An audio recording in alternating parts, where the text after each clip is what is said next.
긴 명절 연휴 또 우리가 사랑하는 사람들과 함께 큰 기쁨과 또 많은 좋은 기억들을 나누는 그러한 우리 모든 성도님들 또 유튜브로 참여하는 우리 성도님들 되기를 간절히 소망합니다. 또 먼 길 떠나고 또 이렇게 오고 가는 그 여정들 위해 하나님의 돌보심과 하나님의 보호하심이 또 함께하기를 주의 이름으로 간절히 축원합니다. 저는 오늘 본향 찾는 사람들 이라고 하는 제목으로 말씀의 은혜를 함께 나누고자 합니다. 우리 히브리서 11장 13절로 16절 좀 긴 성경이지만 우리 함께 입을 또 목소리를 합하여 함께 읽도록 하겠습니다. 제가 시작하면 함께 읽겠습니다. 시작. 이 사람들은 다 믿음을 따라 죽었으며 약속을 받지 못하였으되 그것들을 멀리서 보고 환영하며 또 땅에서는 외국인과 나그네임을 증언하였으니 그들이 이같이 말하는 것은 자기들이 본향 찾는 자임을 나타냄이라. 그들이 나온 바 본향을 생각하였더라면 돌아갈 기회가 있으려니와 그들이 이제는 더 나은 본향을 사모하니 곧 하늘에 있는 것이라. 이러므로 하나님이 그들의 하나님이라 일컬음을 받으심을 부끄러워하지 아니하시고 그들을 위하여 한 성을 예비하셨느니라. 아멘. 이번 명절 우리도 명절이지만 중국도 춘절 이런 명절이 있는데요. 우리나라는 이번에 한 3,500만 명 정도가 이동할 거라고 그렇게 예상을 하더라고요. 명절이 길기 때문에 많은 분들이 일정은 여유롭게 이렇게 하겠지만은 하여튼 이렇게 설이 시작되는 전날하고 설이 끝나는 당일 오후가 가장 막히지 않을까. 고를 때는 한 몇백만 명, 600만 명 이렇게 이동한다고. 하여튼 전체적으로 이 9일 동안의 연휴 가운데 움직일 인원은 3,500만 명. 근데 중국 춘절에는 2억에서 많게는 3억 명이 움직인다고 그렇게 이야기하는 것 같더라고요. 그래서 우리나라도 엄청난 인원들이 움직이고 우리가 명절만 되면 저렇게 많은 분들이 이렇게 고향을 찾아서 오는구나 이렇게 하는데 중국은 나라가 크고 인구가 많다 보니까 우리의 몇 배나 되는 인원들이 그렇게 움직이고 그렇게 하는 것 같습니다. 그래서 더 가고 싶어도 이렇게 차가 없거나 또 대중교통 수단이 없어서 못 가는 사람들도 많이 있다 하는 것입니다. 또 우리 한국 같은 때에도 저 섬에 살거나 이런 분들이 바람이 세거나 이렇게 하면 날씨가 궂으면 어떻습니까? 배가 뜨지 못해가지고 못 가거나 이렇게 하는 경우들도 있고 그렇게 하는 것 같습니다. 하여튼 설 이 명절은 하여튼 많은 사람들이 사랑하는 사람을 찾아서 또 부모 곁으로 또 그들이 이렇게 가고자 하는 또 이렇게 이 관계에 있는 사람들을 찾아서 떠난다 하는 것입니다. 그런데 그것이 우리나라나 중국이나 이런 나라만 그런 것이 아니라 하나님께서도 이 히브리서에서 우리에게 그렇게 말씀하셨는데요. 이렇게 우리가 자기들이 본향 찾는 자임을 나타내는 그러한 삶을 우리가 산다라고 그렇게 말합니다. 그러면서 이 본향은 이 땅에서도 부모가 있는 것, 또 사랑하는 사람들이 있는 것, 있는 곳 이런 곳을 찾아가지만 특별히 어디를 사모하라고요? 하늘에 있는 본향을 사모하라. 그렇게 말씀하고 있는 것을 보게 됩니다. 그리고 하나님께서는 우리들을 위해서 한 성을 예비하고 계신다 하는 것을 우리가 봅니다. 그래서 우리가 죄를 짓지 않았다면 이렇게 하나님께서 오시고 또 하나님과 함께 우리가 이렇게 하기 때문에 우리가 본향을 더 고대하고 사모하는 이런 마음이 없고 하나님을 만나는 그 순간이 어떻게요? 우리가 가장 본향에서 누릴 수 있는 그러한 복된 삶을 누리는 삶일 텐데요. 이 죄가 들어옴으로 말미암아 우리가 이제 그러한 실제적인 일들을 보기 이제 우리가 어렵게 되고 우리가 이 하나님께서 영적으로 이 안식일에 우리와 함께 하신다는 것을 우리가 알지만 실질적으로 우리가 그 하나님을 눈으로 또 만지거나 또 이렇게 느끼는 그런 일들이 현저하게 이렇게 부족하다 하는 것들을 우리가 봅니다. 그럼에도 불구하고 이 땅에서 사람들이 사랑하는 사람들을 찾아서 그 먼 길을 또 이렇게 나서는 것처럼 우리가 이 하나님을 향한 그 마음들도 동일하게 어떤 의미에서 더 크게 작용하는 그러한 삶이 된다는 것을 보게 됩니다. 그래서 우리는 한 달 전에 새해를 맞이하였습니다. 우리 가족들이 대부분 부모를 떠나 살고 있기에 명절에 부모를 찾는 가족들에게는 사랑이요, 희망이요, 즐거움이라 할 수 있습니다. 그래서 한국은 참 좋은 것 같아요. 두 번 이렇게 우리가 이렇게 새해 신년에 또 새해가 있고 또 구정이라고 우리가 말하는 또 설 명절 또 이렇게 9일이나 되는 뭐 우리가 신정은 하루나 이틀 뭐 길어야 이런데요. 이 설 명절은 그보다 항상 길지요. 이번에는 뭐 이렇게 9일이나 되는 어떤 사람들에게는 9일이나 되는 그러한 명절들이 왔다는 것입니다. 그래서 우리가 사랑과 희망과 즐거움이 있게 되면 우리가 또 가을에 이렇게 추석이 다가오기 전까지 우리의 마음이 어떻게 해요? 예, 충만한 그러한 뜨거움으로 채워질 수 있다는 것입니다. 그래서 우리가 이 한 번의 만남, 한 번의 가족 간의 이 뜨거움을 나누는 그 시간이 어떤 의미에서는 최소 한 6개월을 버틸 수 있는 그러한 힘이 되기 때문에 이 시간은 참 소중한 시간입니다. 우리는 그냥 명절 연휴다, 그냥 회사 안 가고 또 뭐 가족들과 함께 그냥 즐거운 시간 보내는구나 이렇게 생각할 수 있지만 젊은 세대들과 우리 또 어린 이렇게 손주들 세대에는 이것이 그냥 막연하게 한 번의 만남이 아니라 그들에게는 그의 일생을 좌우할 수 있는 그러한 아주 좋은 기억들과 좋은 추억들과 좋은 그러한 가치들로 꼴지어질 수 있는 그러한 시간이라고 하는 것입니다. 그 때문에 먼 길도 마다하지 않고 부모 곁으로 찾아가는 것입니다. 또 사랑하는 사람 곁으로 찾아가는 것입니다. 그리고 하나님께로 나아가는 것입니다. 그래서 본가에서 비록 짧은 하루 이틀간의 시간이라도 그립고 사랑하는 부모, 형제, 자매와 친지를 만나서 삶의 애환을 나누는 기쁨과 행복은 말로 다 표현 못할 회복과 안정감을 주는 시간이라는 것입니다. 그리고 동질감과 또 공감대를 느낌으로 내가 사회에서 이렇게 힘들게 또 그렇게 투쟁하면서 사는 것처럼 경쟁하면서 사는 것 같은 그 시간들이 결코 헛된 그냥 소비되어져 가는 시간, 낭비되어 가는 시간이 아니다 하는 것들을 느끼는 것입니다. 그래서 어떤 의미에서는 목숨을 걸고 오는 것이죠. 우리가 명절마다 얼마나 많은 사고가 나고 또 많은 사람들이 죽는다, 그 사고로 말미암아 죽는다 하는 것들을 알죠. 우리만 그런 게 아니라 중국도 그렇고 일본도 그렇고 이런 명절에 고향을 찾는 많은 사람들이 심지어는 많은 사고로 말미암아 물적 피해도 목숨뿐만 아니라 물적이나 그런 것 또 뭐 요즘 저도 이렇게 뭐 이렇게 먼 곳을 이렇게 왔다 갔다 해보니까 경기도 만만찮아요. 그래서 기름값도 비싸고 이래가지고 도로비도 비싸고 이렇게 해서요. 뭐 저도 이제 저희 처갓집도 가야 되고 또 이번 설이 마치면 6월 또 첫째 주에 저희 부모님들이 계신 이제 저기 현충원에도 또 대전에 가야 되거든요. 왔다 갔다 하면 뭐 시간적으로도 많은 시간들이 들어갈 뿐만 아니라 물질적으로나 또 이렇게 사고의 위험이나 이런 것들까지 또 있다 하는 것들을 봅니다. 그럼에도 먼 길을 마다하지 않고 한 걸음에 달려가고 또 해마다 그 인원들이 줄지 않고 어떻게 해요? 그것을 항상 유지하면서 이렇게 사람들이 이동한다 하는 것은 큰 의미가 있는 것입니다. 큰 뜻이 있는 것이고 또 그들이 그곳에 꼭 가야 할 뭐가 있는 것입니까? 명분이 있다 하는 것들을 우리가 보는 것입니다. 그래서 언제나 여전히 우리는 이 땅에서의 삶이 나그네 삶이라는 것을 부인하지 못하는데요.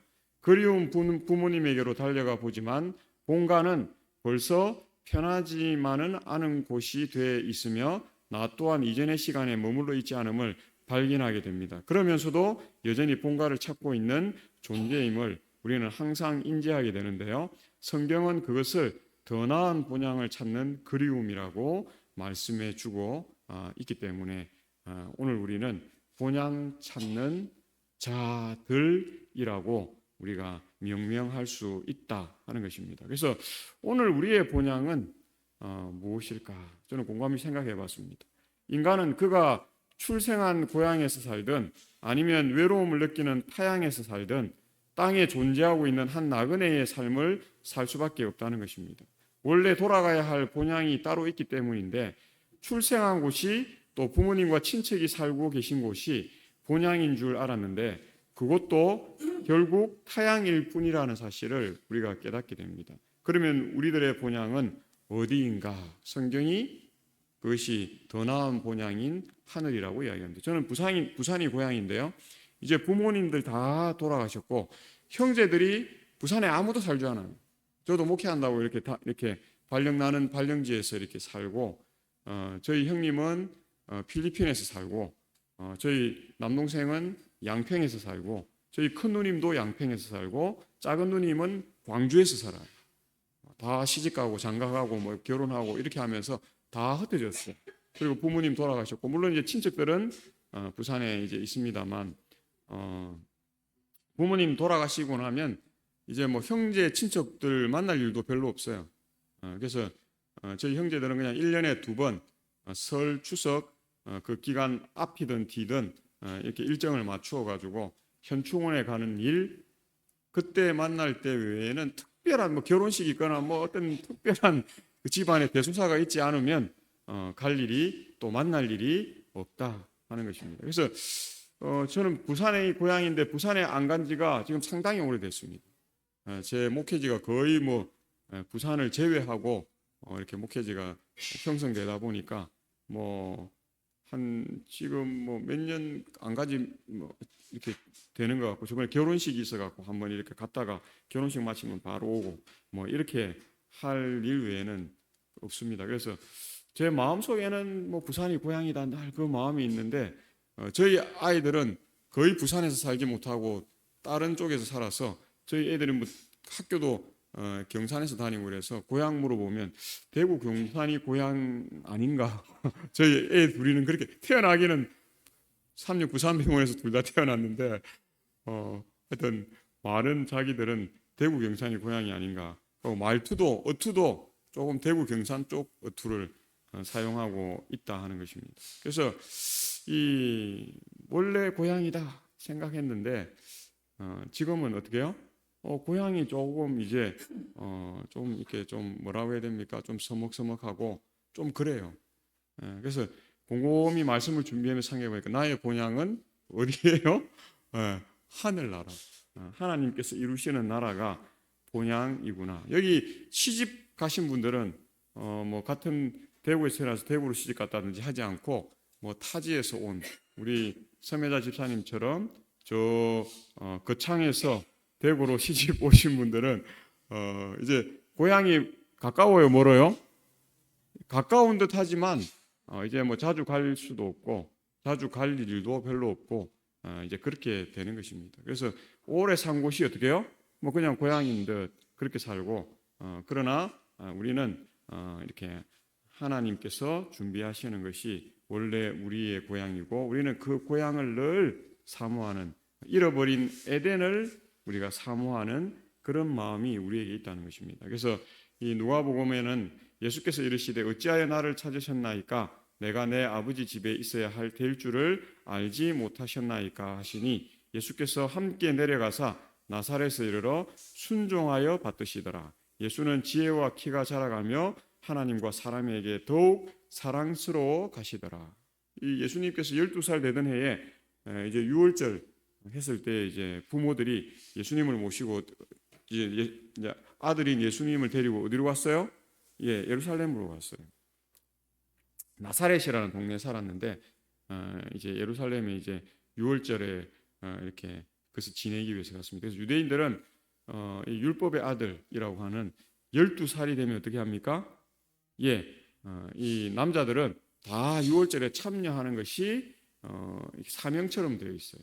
그래서 예수님도 12살이었기 때문에 이제 요셉과 마리아가 예수님을 데리고 유월절을 지내기 위해서 예루살렘으로 간 것입니다. 나사렛에서. 그리고 뭐 그 일정들을 다 마무리하고 이제 유대인들은 이제 남자 여자가 함께 이렇게 가지 않잖아요. 남자들은 남자들끼리 또 여자들은 여자들끼리 그렇게 갑니다. 왜냐하면 함께 갔다가 어느 장소에서 이제 남자들은 남자들끼리 가고 여자들은 여자들끼리 가는데 그 일정 유월절을 보내는 일정 자체가 남자 여자가 섞여서 하지 않습니다. 그렇기 때문에 남자들은 남자들끼리 가서 어떻게 해요? 해서 남자들끼리 유월절을 보내고 여자들은 또 여자들이 해야 할 일들을 통해서 유월절을 보내는 것이 그냥 유대인들의 일상사입니다.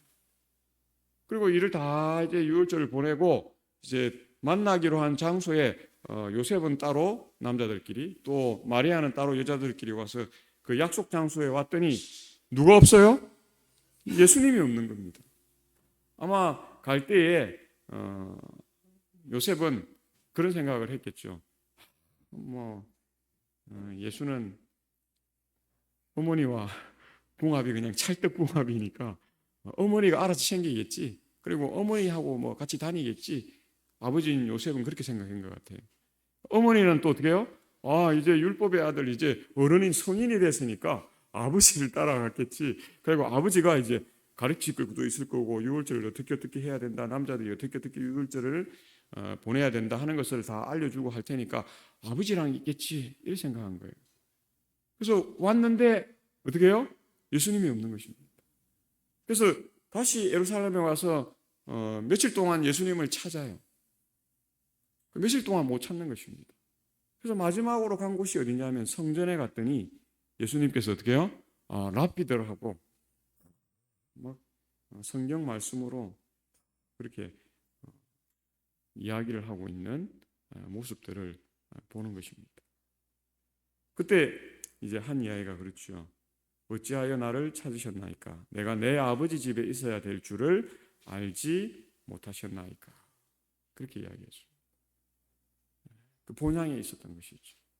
그분이 있어야 할 자리에 그가 계셨다 하는 것을 우리가 보는 것입니다.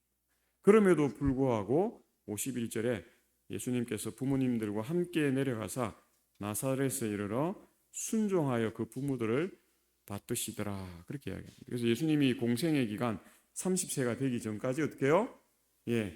그 부모들을 받들고 섬기고 순종하는 삶을 사셨다 하는 것을 봅니다. 그리고 예수님께서 지혜와 키가 자라가면서 하나님과 사람에게 더욱 사랑스러워 가시는 그분의 모습을 이야기하고 있다 하는 것을 우리가 보는 것입니다.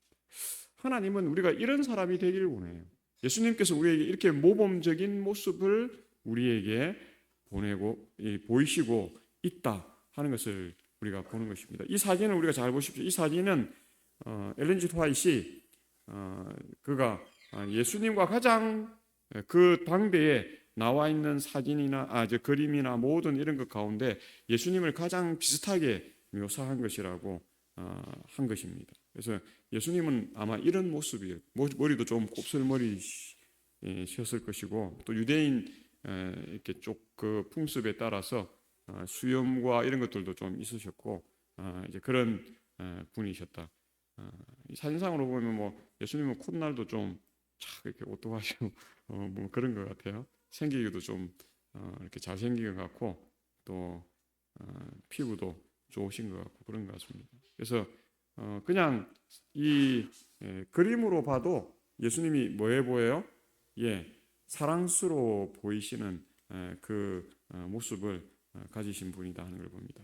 요한복음 14장에는 너희는 마음에 근심하지 말라. 하나님을 믿으니 또 나를 믿어라. 내 아버지 집에 거할 곳이 많도다. 그렇지 않으면 너희에게 일렀으리라. 내가 너희를 위하여 거처를 예비하러 가노니 가서 너희를 위하여 거처를 예비하면 내가 다시 와서 너희를 내게로 영접하여 나 있는 곳에 너희도 있게 하리라. 내가 어디로 가는지 그 길을 너희가 아느니라. 베드로가 물어봤죠. 예수님, 예수님 어디로 가십니까? 예수님 승천해서 어디로 가십니까? 물어보았어요.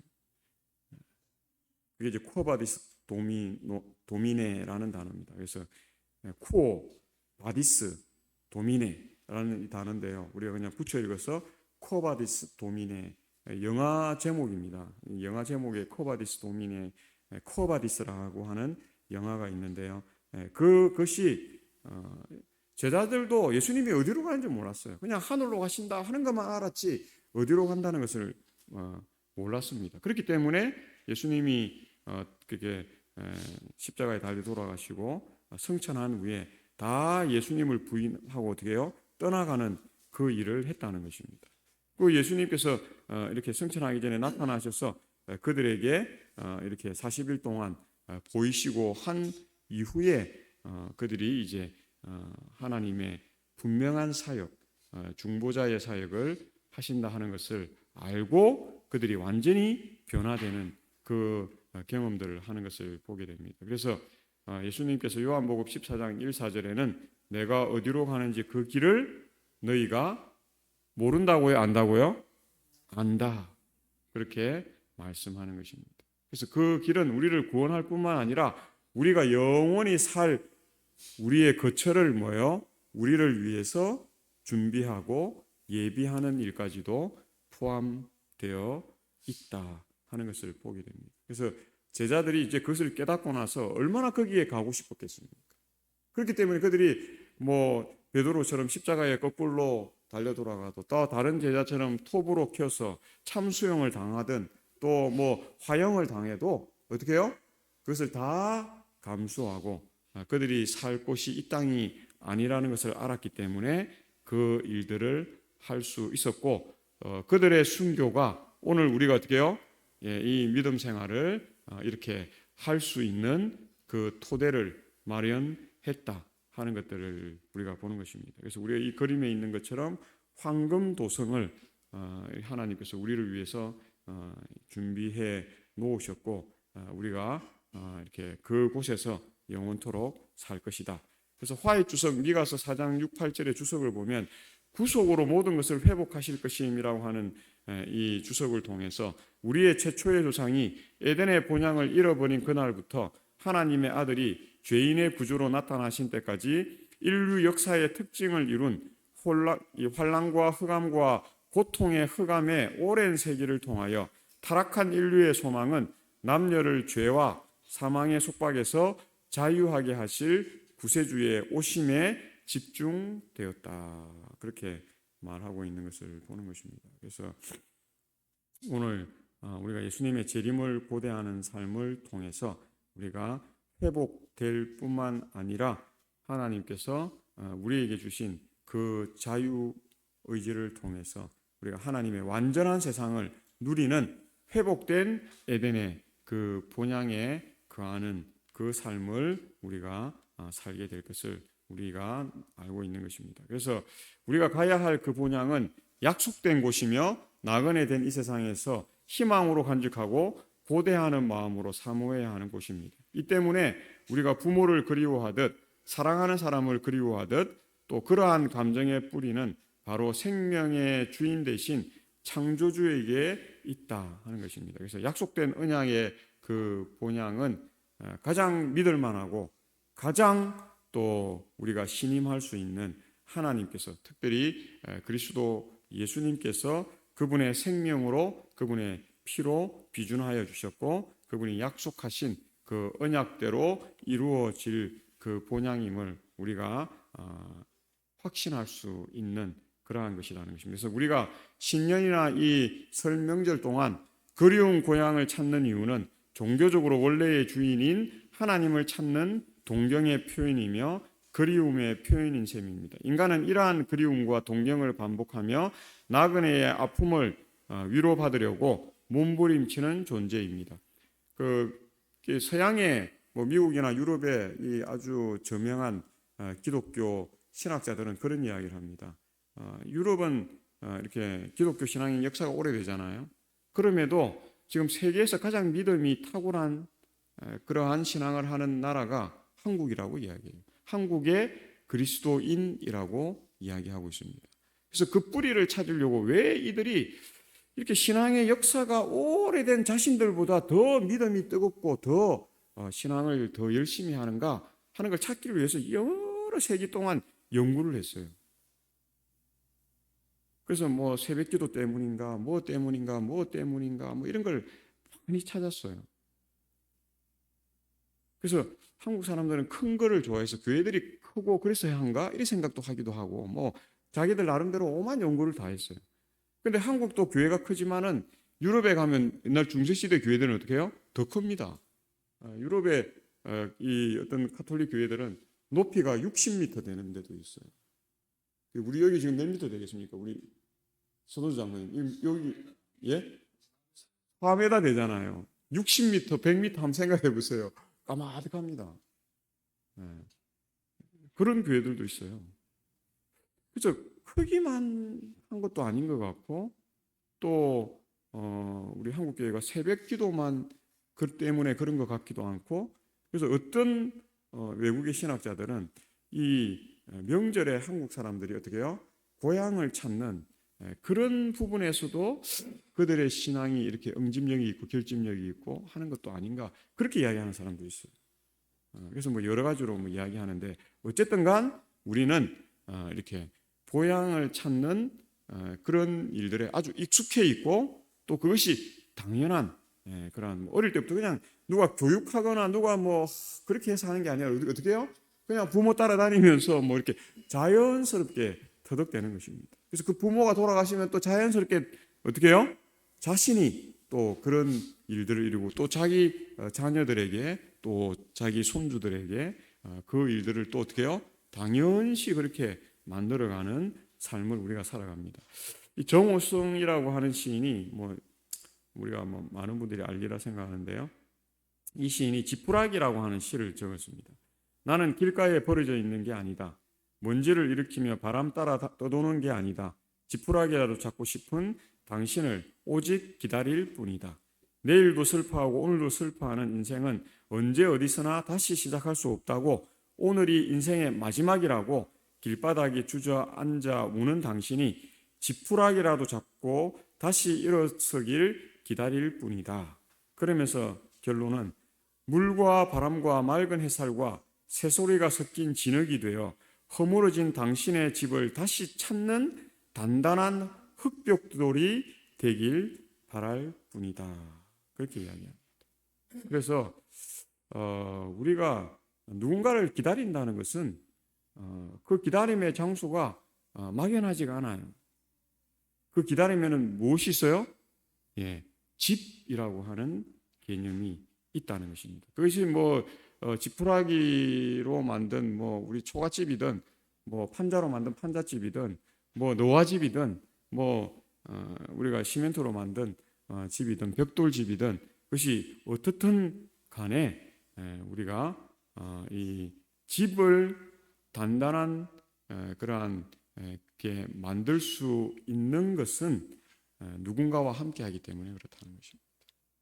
우리는 뭐 사랑하는 부부가 있고 또 자녀들이 있고 또 부모가 있고 형제들이 있어서 뭐 그 일을 하기도 하지만 이것을 우리가 신앙적으로 우리가 접근해 보면 우리가 하나님이 우리에게 있고 하나님이 우리에게 거처를 또 집을 또 황금도성을 준비하고 여기 있는 것처럼 우리를 기다리는 그러한 삶이 있기 때문에 그렇다 하는 것을 우리가 볼 수 있는 것입니다. 그래서 우리가 이 집에 와서 이 며칠 정도 뭐 하루도 그래요. 아니면 한 끼라도 우리가 따뜻한 밥, 또 정성이 있는 밥, 사랑이 있는 그러한 밥과 잠자리와 그러한 가족 관계를 누리고 우리가 다시 흩어져서 우리가 있는 곳으로 떠나갈 때에 그 삶은 우리에게 이렇게 능력을 제공하는 것 같습니다.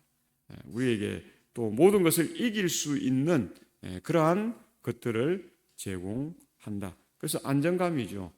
그 안정감을 우리가 우리 자녀들에게 갖게 하는 것, 또 우리 사랑하는 사람들에게 갖게 하는 것은 참으로 중요한 그러한 것이다. 그래서 우리가 뭐 뭐 다니엘이나 이런 사람들도 우리가 포로로 잡혀갔는데 그들이 엄청나게 안정감이 있는 것을 느끼죠. 그래서 예언의 신을 읽어보면 그들이 10대의 나이, 아직 20살이 되지 않았는데 이미 그들의 신앙이 거의 뭐 되었어요? 예, 다 뭐 완성된 것은 아니지만 거의 다 훈련이 끝난 그러한. 그래서 이제 자기 앞길을 자기가 뭐 해갈 수 있느냐? 예, 준비하며 살아갈 수 있는 그러한 삶이 되었다 하는 것들을 보게 됩니다. 왜냐하면 그 부모로부터 받은 준비를 통해서 누구와 연결되었기 때문에요.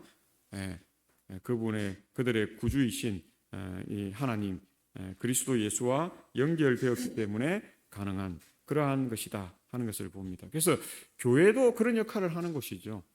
우리가 정말 뭐 외롭고 힘들고 고독하고 또 내가 어떻게 살아야 할지 막막한 그러한 인생이 교회를 들어왔을 때에 우리가 예수 그리스도를 만나고 성령의 도움을 통하고 또 믿음의 우리 식구들의 따뜻한 그러한 온기를 통해서 그가 그리스도의 십자가를 느끼게 될 때에 결국 그는 구원의 그 반열에 설 수 있고 또 믿음의 그 질이 하늘을 본향을 사모하는 그러한 삶으로 나아갈 수 있게 된다는 것입니다. 그래서 인간은 궁극적으로 더 나은 본향을 찾는 존재임을 인정하고 나그네로서 그리움과 동경의 반복적인 행위를 넘어 실존적인 관계에서 본향의 실체를 만나야 한다는 것입니다. 그것은 하나님께서 약속한 것으로 과거의 의미로는 예수 그리스도의 십자가와 부활의 역사적 사건을 통해 성취되었습니다. 현재의 의미는 성령으로 함께 하시는 생명의 주인을 믿음으로 경험하는 일이며 미래의 의미는 본향을 약속한 그리스도 안에서 믿음으로 기다리며 소망하는 일이라는 것입니다. 그것이 이제 하늘 지성소에서 예수님의 중보 사역과 예수님의 재림을 통해서 이루어지고 종국적으로는 예수님께서 삼림 마지막 우리와 함께 이제 다 이 땅에 오셔서 이루어지는 새 예루살렘에서 이루어지는 그 일이라고 하는 사실을 우리가 볼 수 있다는 것입니다. 그래서 초기 민집 55쪽에는 예수님과 함께 일어선 무리는 그분이 보좌를 떠나 그들을 좁은 길로 인도하실 때 그들의 눈을 그분께 고정시키고 있었다 하는 것을 봅니다. 그래서 가장 중요한 것은 우리가 언제나 어떻게 해요? 그분께 우리의 눈을 고정시키는 그 일을 해야 한다는 것입니다. 베드로가 변화될 수 있었던 가장 큰 이유 가운데 하나를 이 예언의 신에서는 소개하고 있는데요. 예수님을 3번 부인하는 그 베드로의 그 배신의 그날 밤에 예수님과 누가 눈이 마주쳤어요? 베드로가 눈이 마주쳤어요. 근데 베드로가 큰 충격을 받고 놀랐던 것은 예수님이 자기가 지금 그 자리에서 예수님을 가장 사랑하고 예수님을 위해서 목숨까지 바치겠다고 한 그가 예수님을 부인하는데도 불구하고 예수님이 그에게 이렇게 그를 바라보는 시선이 사랑의 눈빛이었어요. 그가 3년 동안 예수님 공생의 기간을 따라가면서 느꼈던 예수님의 가장 인자한 모습으로 그 눈빛으로 베드로를 바라보고 있었다는 것입니다. 베드로의 마음에서는 예수님이 그런 시선으로 자기를 보면 안 돼요. 자기를 미워하고 또 자기를 막 뭐라고 해야 됩니까? 막 어떻게 저렇게 베드로가 나를 배신할 수 있을까 하는 원망의 눈빛으로 봐야 하는데 그 눈빛이 아니라 예수님을 함께 동행할 때에 자기를 가장 아껴주고 사랑했던 그 눈빛을 베드로가 마주한 순간 그건 너무 고통스러웠어요. 그래서 베드로는 그 순간 예수님을 부인한 후에 그 순간 밖으로 뛰쳐나가서 심히 통곡했다고 그렇게 이야기해요. 베드로가 할 수 있는 게 그것밖에 없었어요. 너무 고통스러웠어요. 너무 힘들었고 그 자리에 더 이상 있을 수가 없었어요. 그래서 뛰쳐나간 것입니다. 그리고 심히 통곡한 것입니다. 그리고 나서 결국 베드로가 안정을 찾고 예수님께로 돌아와서 그가 목숨을 아끼지 않고 십자가에 나는 예수님처럼 죽을 자격이 없다고 나를 어떻게 해요? 십자가형을 나에게 했으니 나를 십자가에 거꾸로 달려 죽게 해달라고. 전성은 그렇게 전합니다. 그게 확실한지 아닌지는 모르지만 전성에는 그렇게 전해요. 그래서 그렇게 죽었다 하는 것을 우리가 볼 수 있다 하는 것입니다. 그래서 오늘 우리도 우리가 어떤 환경에 있든지 우리가 얼마나 힘들든지 예수님을 그냥 버리고 떠나고 싶은 마음이 든다 할지라도 우리가 그분께 우리의 시선을 고정하면 예수님은 우리에게 눈높이를 맞춰줍니다. 반드시 그분이 우리를 어떻게 해요? 주시하고 있다, 주목하고 있다는 걸 느끼게 될 것입니다. 그 순간 우리는 어떻게 해요? 우리의 오해가 풀리고 하나님을 곡해했던 것들이 다 해결되고 우리가 하나님 앞에 온전히 생애할 수 있다. 그래서 우리 찬미 가운데서도 눈을 예수께 돌려 그 얼굴을 주목하라, 그렇게 말하고 있는 것을 보는 것입니다. 그래서 기독교는 실존적 관계에서 더 나은 본향의 주인인 실체를 만나는 것을 믿음이라고 부릅니다. 왜냐하면 하나님은 더 나은 본향을 찾는 방법을 예수 그리스도를 통해 약속해 주시기 때문입니다. 이 약속을 간직하고 나그네의 삶을 사는 자는 더 나은 본향을 사모하는 사람이며 약속에 대한 신뢰는 외로운 신앙인의 삶을 극복하게 하고 소망을 가진 적극적인 삶을 살도록 하는 것입니다. 그래서 그리스도인의 삶은 패러독스라고, 적이라고 그렇게 말할 수 있다. 역설적입니다.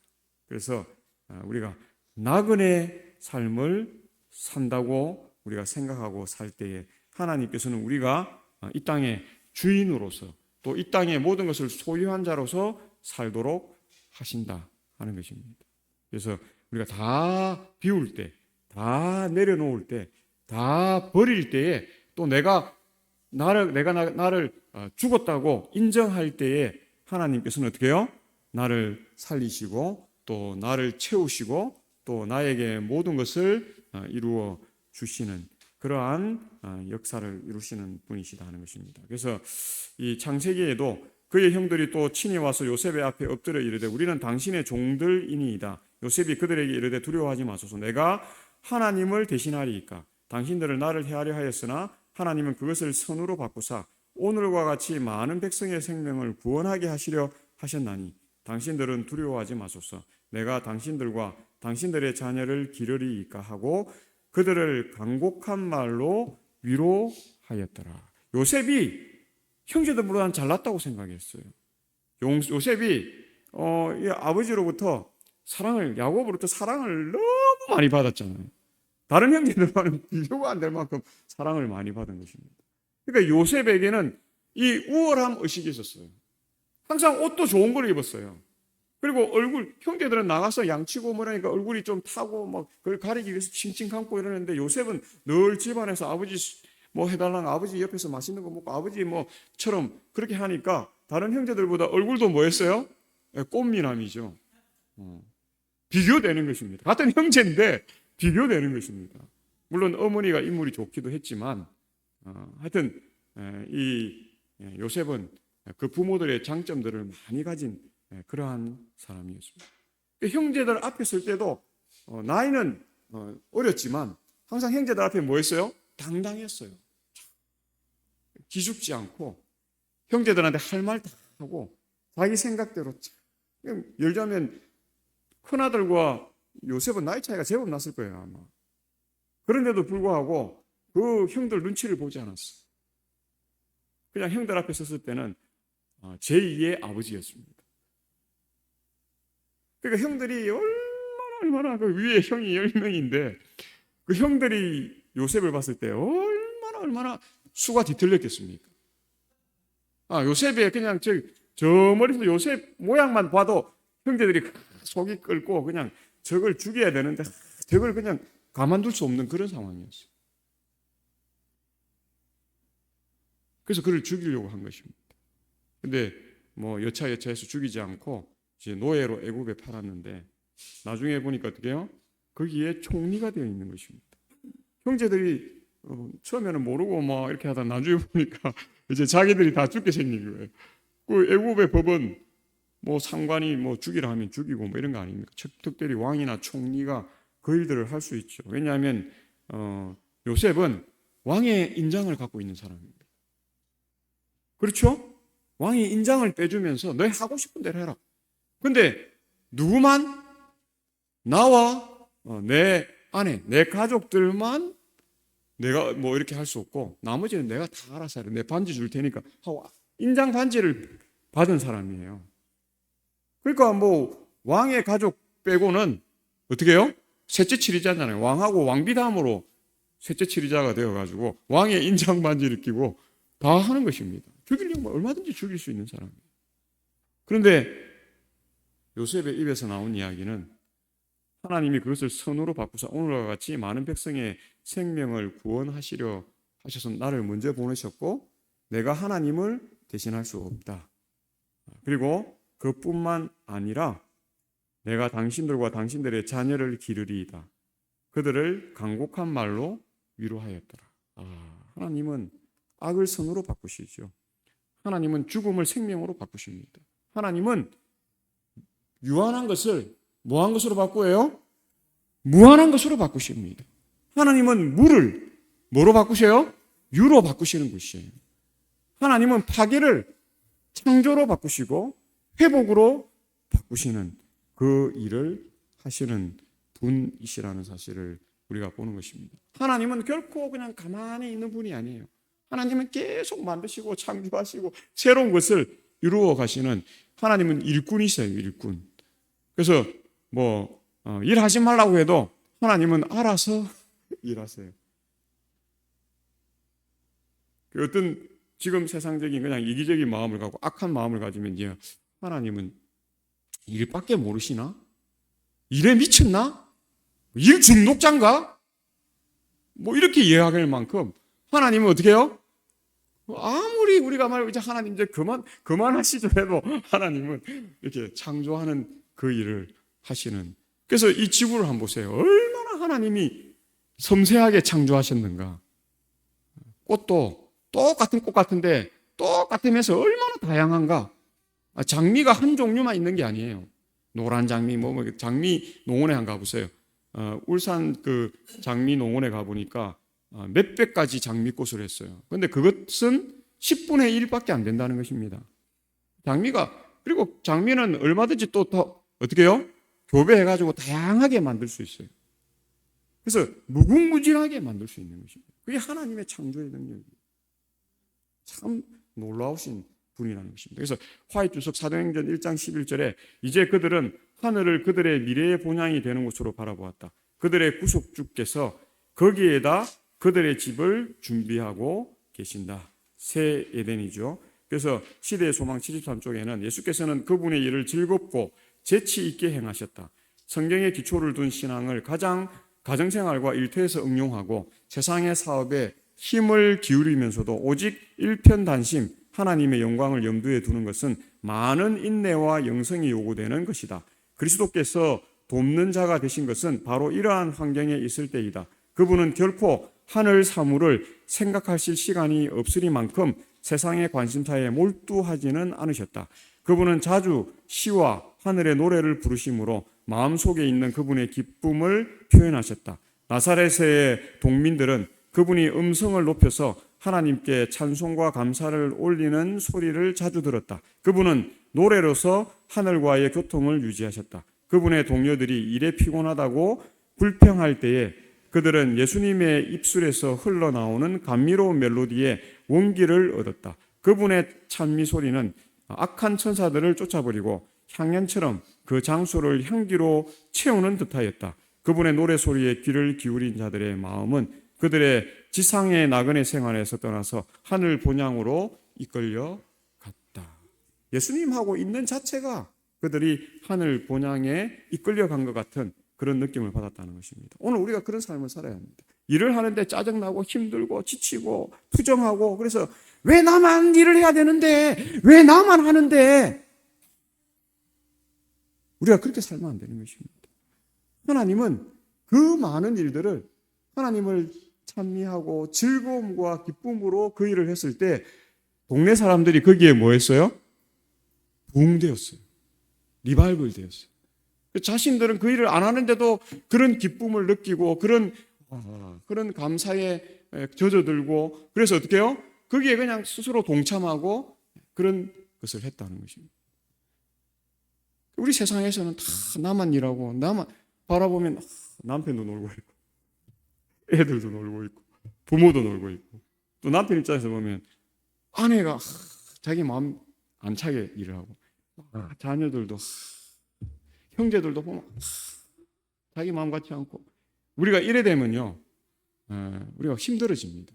자기가 힘들어져요. 근데 우리가 마음을 한번 바꿔보십시오. 우리가 좀 부족해도 받아들이고, 좀 뭐 내가 생각하는 그런 부지런함이나 그런 뭐 어떤 능력이 없어도 그걸 인정해주고 이러면 다 바뀌어요. 자기도 바뀌고 자기 마음이 일단 뭐예요? 편해요. 콧노래가, 남편이 소파에서 밥 먹고 누워 자고 있는데 부인이 설거지를 하면서 콧노래를 부른다 생각해 보세요. 일반적으로 이해가 됩니까? 안 됩니까? 일반적으로 이해가 안 되잖아요.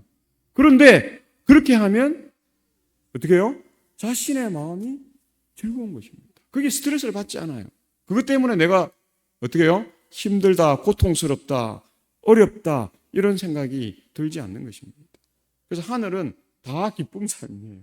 저 사람 때문에 나도 기쁘고, 나 때문에 나도 기쁘고, 어떻게 해요? 우리 때문에 다 기쁘고, 그런 삶을 하늘이 추구하는 것입니다. 그래서 천성을 향해 나아가는 삶, 이런 이유로 기독교 신자의 삶은 나그네 된 세상에 안주하는 게 아니라 기쁨 가운데 약속의 미래를 기다리며 인내하는 삶입니다. 지금까지 신앙의 선조들이 그러한 믿음으로 살아왔듯 우리도 이 선조들처럼 더 나은 본향을 찾는 나그네의 삶을 살아가야 하는 것입니다. 오늘도 믿음으로 나그네의 삶을 성실하게 살아가시기를 예수 그리스도의 이름으로 축복합니다.